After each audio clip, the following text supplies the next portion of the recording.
এরকম করা হয়েছে ও জানে না, তো ওটা ও ভুল করে বলে ফেলেছে, তার জন্য আমি কিন্তু রাগিত হইনি। আর এই যে রাগ করছে আমার নিয়ে, সেটা আমি খুব খারাপ লেগেছে।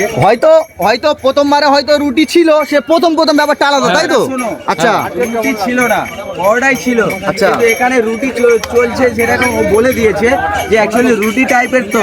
আচ্ছা, হ্যাঁ জানো তো, অ্যাকচুয়ালি রুটি টাইপের, এটা শিয়ালদা স্টাইলের করা, অল্প তেলে ভাজা হয়। রূপম ভাই খায় আমাদের জয়নগরে, তাই তো? তো এখানে ও জানে না, আচ্ছা। পরোটার মর্ম ও বোঝে না। আচ্ছা, ও আমাদের লোকাল পরোটা যেরকম জানে, সে পরোটা। পেটাই পরোটা যেটা জানে, আচ্ছা, বা এমনি মর্মে পরোটা। তাহলে তোমার সঙ্গে রূপমের কোনো শত্রুতা নেই তো? আরেকবার হাত করে নাও রূপম ভাই, ভালো করে ধরো, দেখো নাও, মোটু আর পাতলি, আবার দেখিয়ে দিলাম। মোটু আর পাতলু চানা বলছে। মোটু আর পাতলু। সাইজ ম্যাটার তো করে।